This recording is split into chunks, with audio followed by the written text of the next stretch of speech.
Bendiciones, hermanos. El Señor les bendiga ricamente. Damos las gracias a Dios que por su misericordia nos permite poder compartir la palabra de Dios y juntos aprender en esta noche sobre lo que el Señor quiere hablarnos. Vamos, como ustedes saben, ya estamos en el capítulo 4 de Primera Timoteo y estamos desarrollando este mismo tema que fue el tema de nuestro aniversario, la apostasía de los últimos tiempos, un motivo siempre por el cual tenemos que hablar. El Espíritu Santo ha hecho la advertencia y por lo tanto nosotros como iglesia de Dios no podemos dejar de prestar atención a esto que tan claramente, como dice el pasaje, el Espíritu Santo nos ha hablado. Así que 1 Timoteo capítulo 4, y vamos a leer comenzando en el versículo primero. Primer versículo de este capítulo 4. Predicción de la apostasía, dice mi Biblia arriba, pero no necesariamente tiene esto que decir en la de ustedes. Dice así, capítulo 4, verso primero.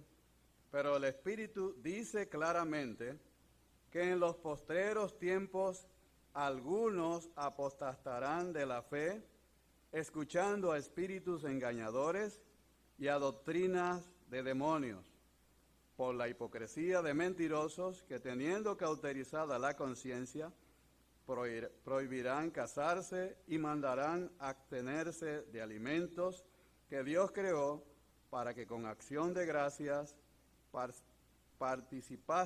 participasen de ellos los creyentes y los que han conocido la verdad.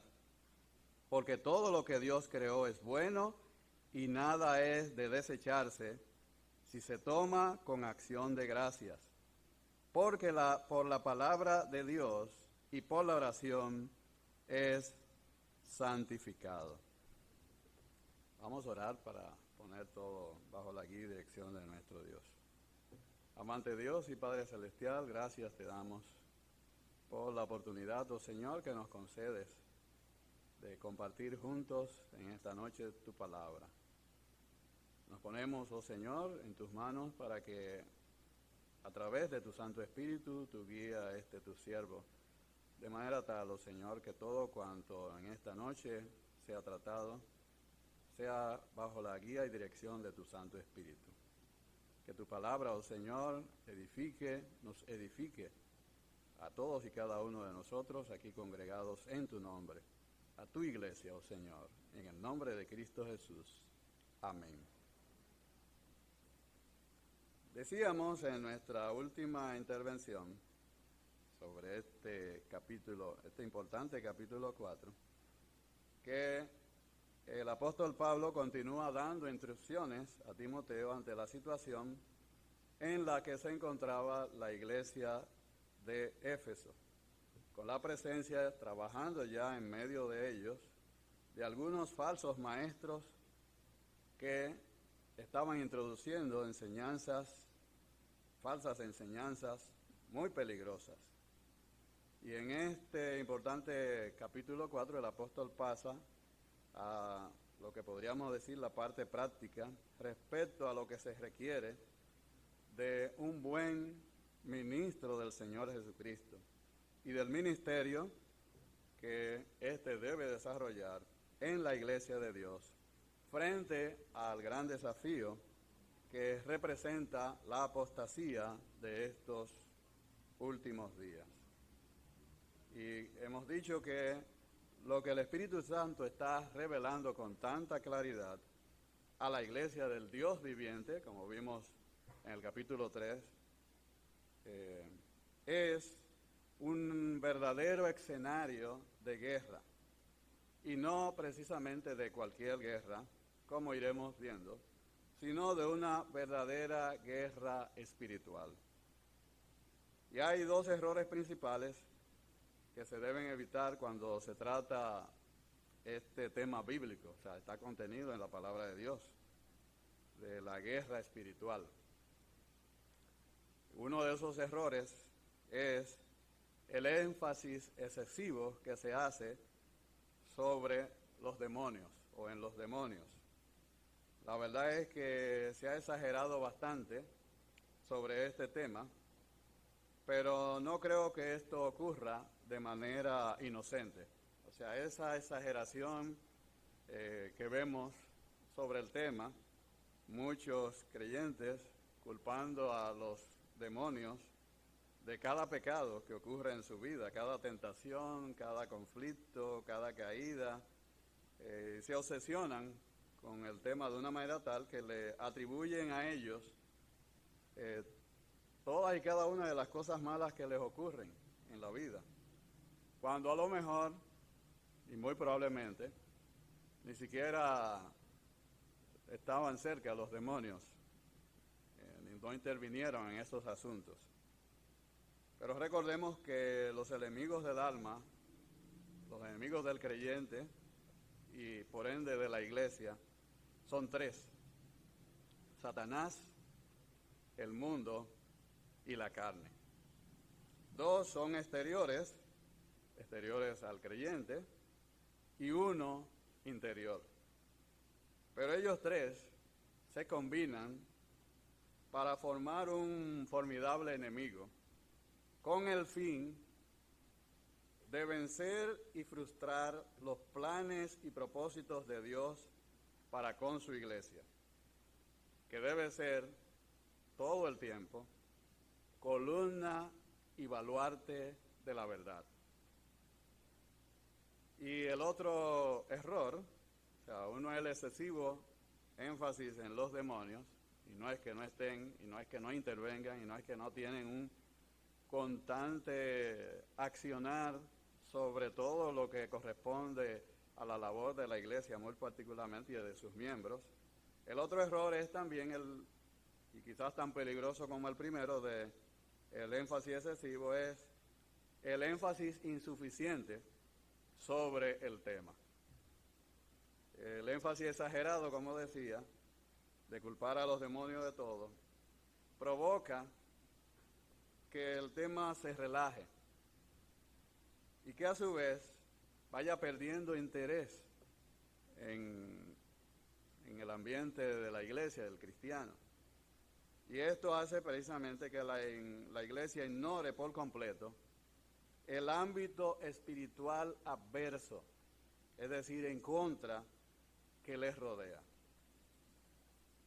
Es la palabra de Dios la que nos advierte que nuestra lucha real es contra poderes espirituales de maldad. Dice el apóstol Pablo en Efesios capítulo 6 y versículo 12, Efesios capítulo 6 y verso 12, porque no tenemos lucha contra sangre y carne, sino contra principados, contra potestades, contra los gobernadores de las tinieblas de este siglo, contra huestes espirituales de maldad en las regiones celestes. Por tanto, tomad toda la armadura de Dios para que podáis resistir en el día malo y, habiendo acabado todo, estar firmes.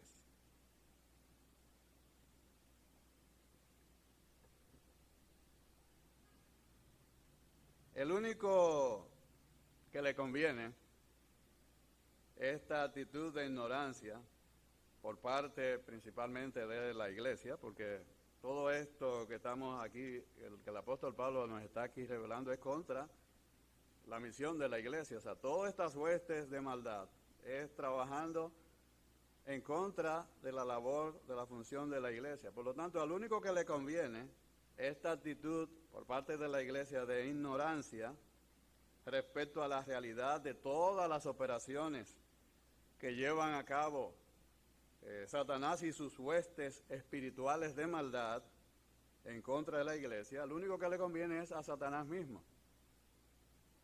Cuando uno quiere saber quién es el culpable de algo, o sea, un crimen, generalmente lo que hacen los investigadores es buscar a quién beneficia.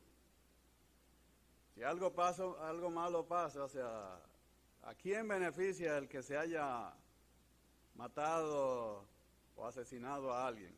Es lo primero, o sea, porque inmediatamente usted busca a quién beneficia, está buscando al cabeza de esa acción.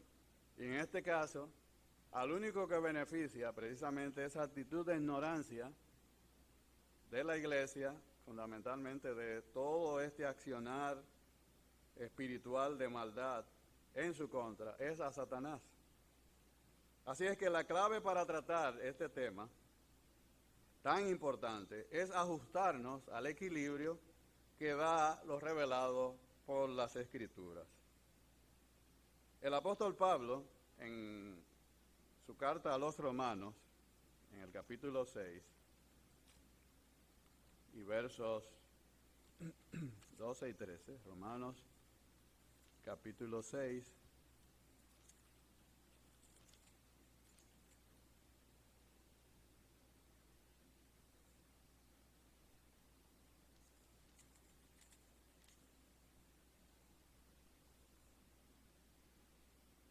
versículos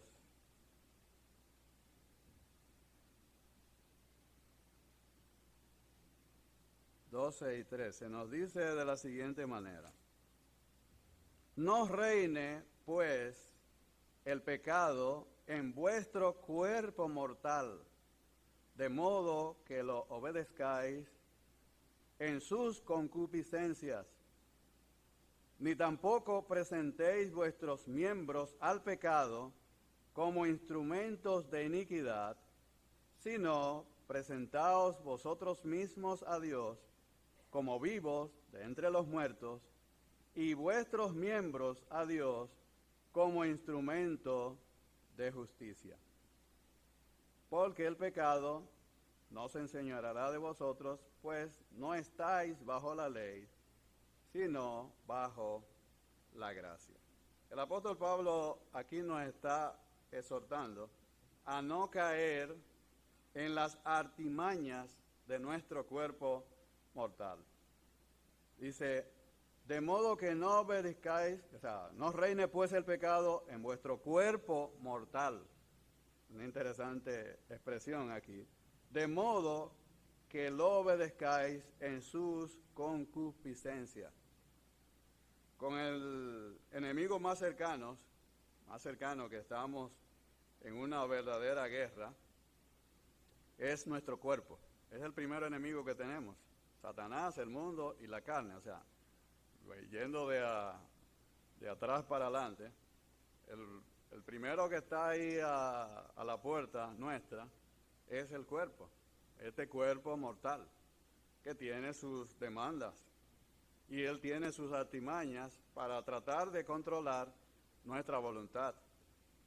Es durmiendo con el enemigo, como una famosa película que quizás algunos de ustedes hayan visto. O sea, una esposa que su esposo para la sociedad se ve muy bien, un matrimonio muy bonito, pero cuando están en la casa el marido la golpea, la maltrata. O sea, estamos durmiendo, en nuestro caso, con el enemigo. El apóstol Pablo nos dice aquí que Cristo murió y resucitó. Y la muerte, por lo tanto, no se enseñorea más de él porque él murió al pecado una vez y por todas, en los versos anteriores. Por lo tanto, en cuanto vive, para Dios vive el Señor Jesucristo. Y asimismo también nosotros, bautizados en Cristo, hemos muerto de una vez y por todas al pecado. Y debemos, por lo tanto, vivir totalmente dedicados a Dios en vidas de santidad. Ese es el llamado que nos hace el apóstol Pablo cuando nos dice, no reine, pues, en vuestro cuerpo mortal. Dice, no reine pues el pecado en vuestro cuerpo mortal. La exhortación del apóstol Pablo está basada en lo que posicionalmente somos. Somos santos posicionalmente.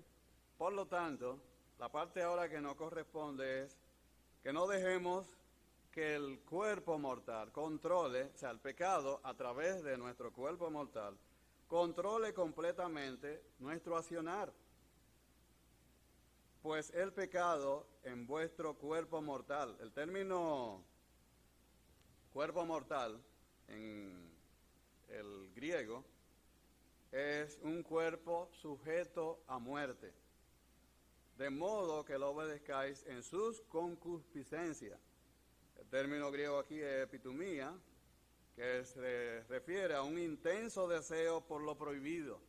El término originalmente es neutro, no aplica a esos fuertes deseos, pueden ser buenos como pueden ser malos, pero generalmente cuando lo encontramos en la Escritura es apuntando a ese fuerte deseo por las cosas que satisfacen a la carne, o sea, los malos deseos que están listos para expresarse en una actividad corporal que favorece o beneficia o satisface esos deseos del cuerpo alimentado, un cuerpo que obedece al pecado. Ni tampoco, nos dice el apóstol en el versículo 13, presentéis vuestros miembros, el término griego aquí es melos, esa parte del cuerpo, al pecado como instrumentos de iniquidad, sino presentaos vosotros mismos a Dios como vivos de entre los muertos y vuestros miembros a Dios como instrumentos de justicia. O sea, esa es la gran tarea nuestra. Pablo está tratando aquí precisamente sobre ese conflicto entre las dos naturalezas que se dan solamente en los creyentes.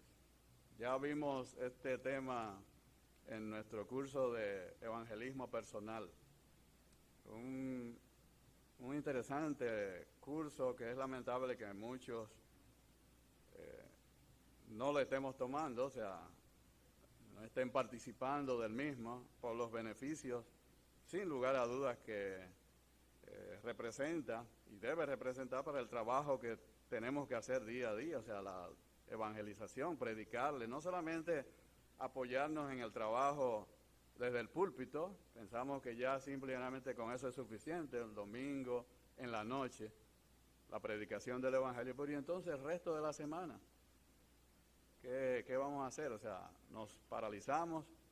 Entonces este curso de evangelismo personal, hemos estado tratando los métodos, o sea, describiendo los caracteres, las diferentes características de los no creyentes con las que nos vamos a enfrentar día a día para llevarle el mensaje de la salvación, describiendo todas las características de cada uno de estos diferentes no creyentes, o sea, personalidades en los no creyentes y cómo podemos abordar de forma correcta a través de las Escrituras el trabajo de evangelismo que tenemos que llevar a cabo. Entonces, el apóstol Pablo está tratando precisamente de ese conflicto que se da entre las dos naturalezas que residen solamente en el creyente. El no creyente nada más tiene una sola, es inclinado todo el tiempo al pecado. El creyente sabe que tiene una batalla constante y continua con los deseos de la carne, los del espíritu y los de la carne. Entonces, están en ese constante batalla. El término cuerpo mortal, con este término el apóstol Pablo se refiere al cuerpo, es decir, la parte material nuestra, que es mortal, nunca puede ser, y eso es bueno que lo sepamos, ni reformado ni mejorado. No heredará el reino de los cielos. Esto que estemos claros, algunos estaban preocupados sobre si yo dono mis órganos o si me creman, que cómo se va a hacer, o sea, si yo puedo hacerlo. No, hermano. este cuerpo no, esta carne y sangre no van a heredar el reino de los cielos. Todos en absoluto seremos transformados, 1 Corintios 15. Todos seremos transformados, los que resucitan en primer lugar, y luego nosotros también seremos transformados, y luego entonces pues pasaremos a recibir al Señor en las nubes. Este cuerpo está destinado a la muerte física, volver a la tierra. No así el alma, que no va a dejar de existir. El cuerpo físico es instrumento para el uso del alma. El alma es llamada, en la palabra de Dios, en 2 Corintios 4:16, el hombre interior, el intermediario entre nuestro espíritu y nuestro cuerpo. Por ella somos conscientes de nosotros mismos y tenemos nuestra personalidad. El asiento es ella de los deseos, sentimientos, pensamientos, ya sea para bien o para mal. En el Calvario concluyó la obra del Señor Jesucristo, el reinado que ejercía el pecado sobre nuestros cuerpos mortales.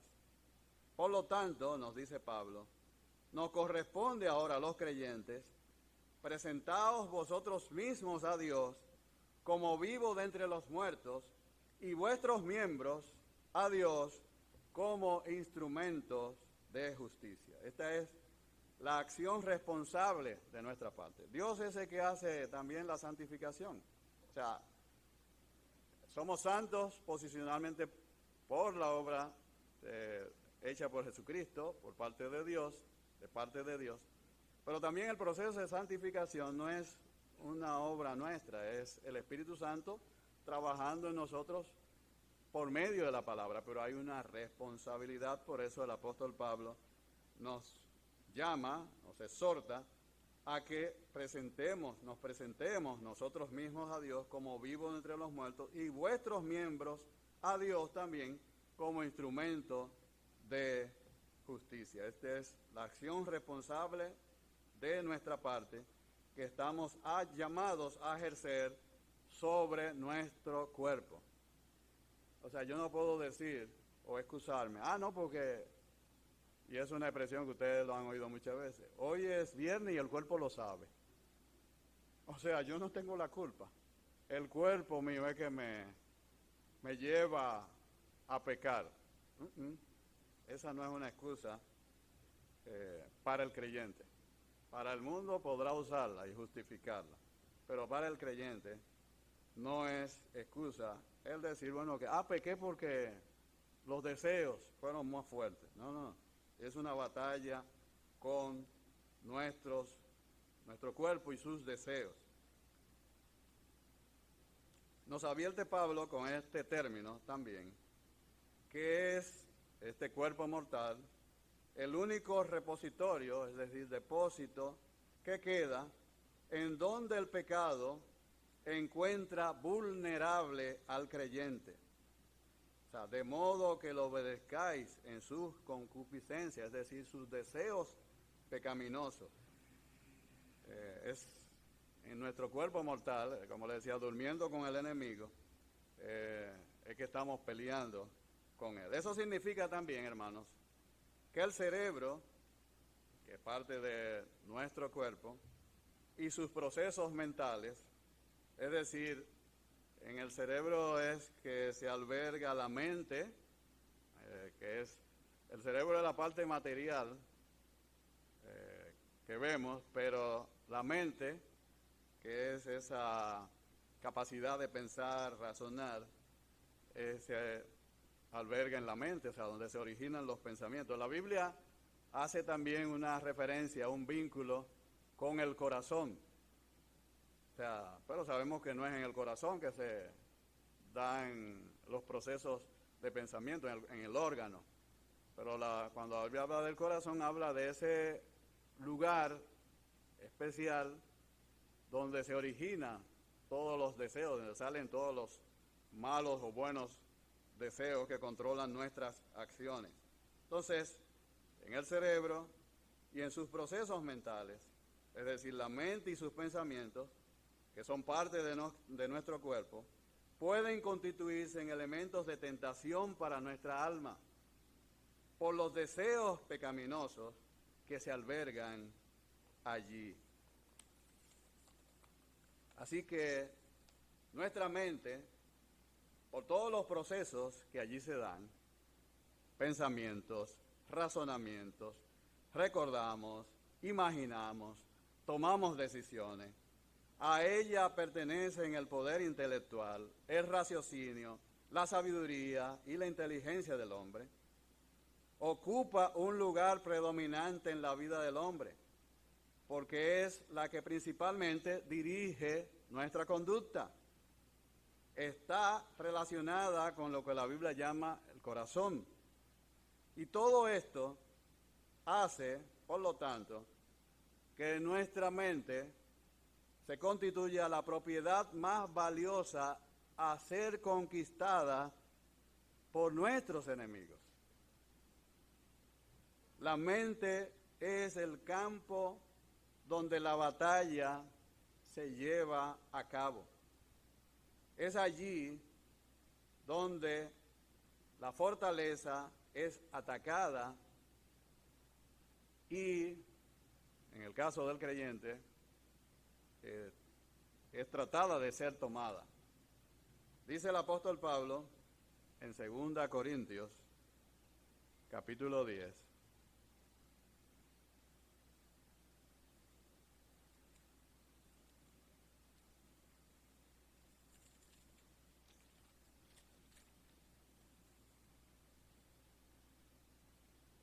y versos del 3 al 5.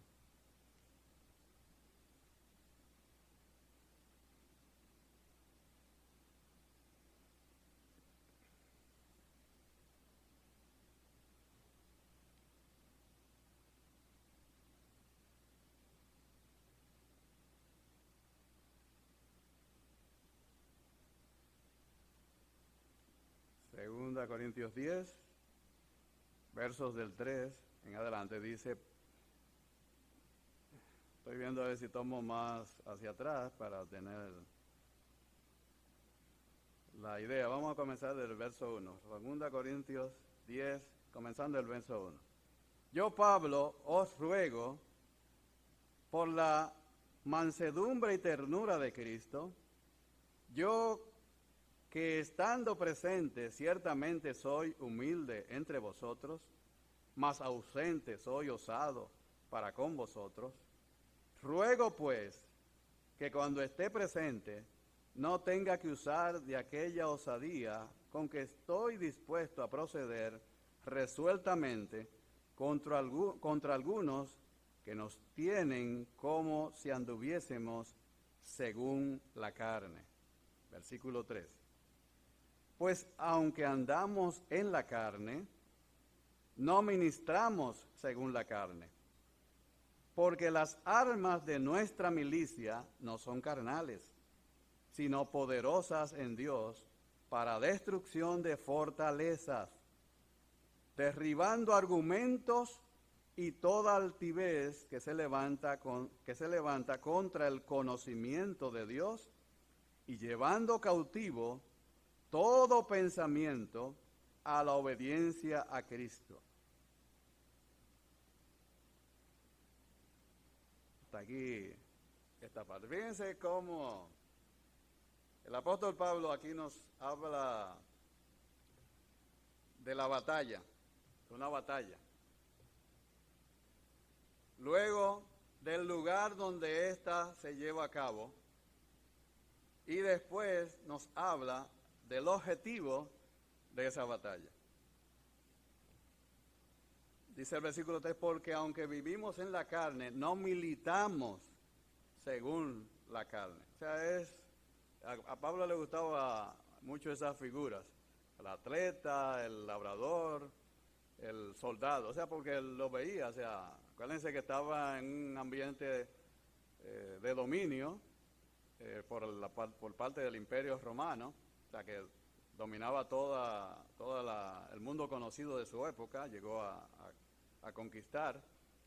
Y, o sea, los soldados se veían en todo sitio, en todo lugar, o sea, patrullas de soldados, y me imagino que las guerras también eran de conocimiento común en aquella época. Entonces dice Pablo, aunque vivimos en la carne, no militamos según la carne, o sea, nuestro accionar es de un militar, de un soldado, pero no militamos según la carne. Volvemos otra vez al problema del cuerpo mortal. Porque las armas de nuestra milicia no son carnales, sino poderosas en Dios. Gracias, poderosas en Dios para destrucción de fortalezas. O sea, fíjense, toda la figura es de conquistar un lugar que está cercado, protegido aparentemente, para destrucción de fortaleza, derribando razonamientos, dice la Biblia textual, me gusta más esta traducción aquí, derribando razonamientos. ¿Y cuál es que razona? ¿Qué es lo que razona de nuestro cuerpo? El cerebro, o sea, donde se dan los razonamientos, la mente.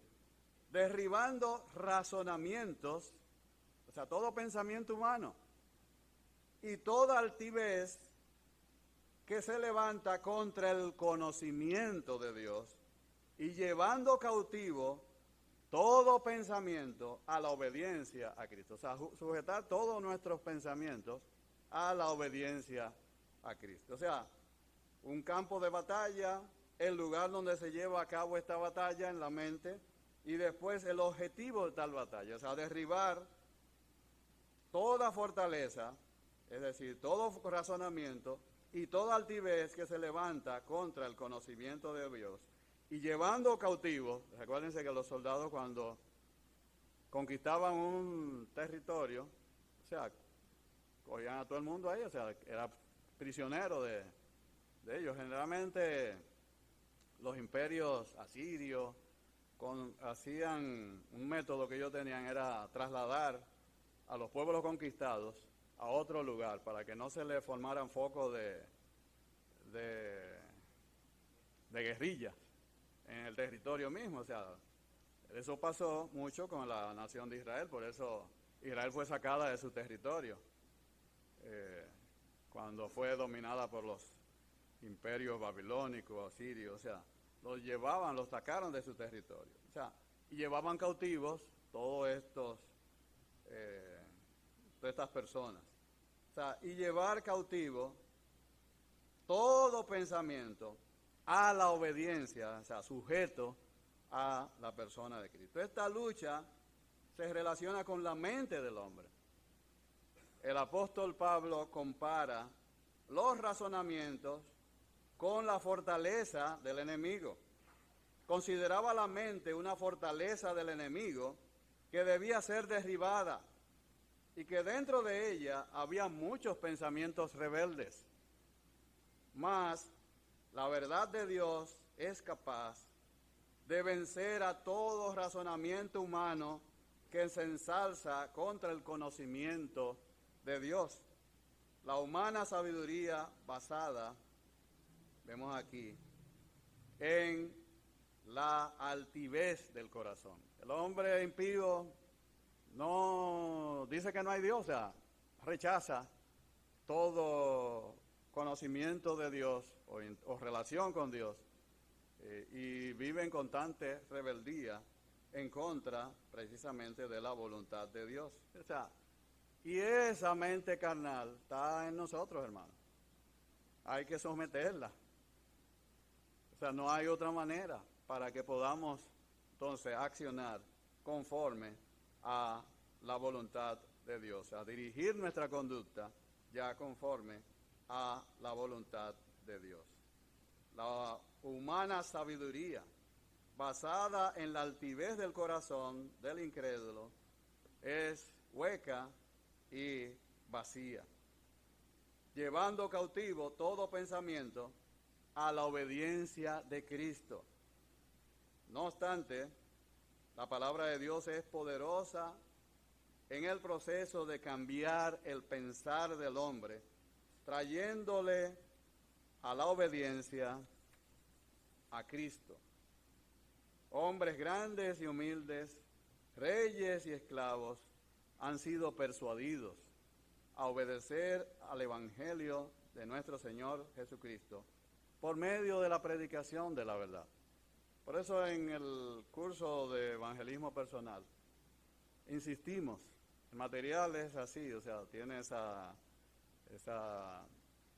gran enseñanza de muchas veces, múltiples veces insistir, o sea, insistimos igualmente nosotros en que es con la palabra de Dios que tenemos que convencer a aquellos que no conocen del Señor Jesucristo. A veces pensamos que es nuestro testimonio y lo estrambótico y a veces le añadimos, o sea,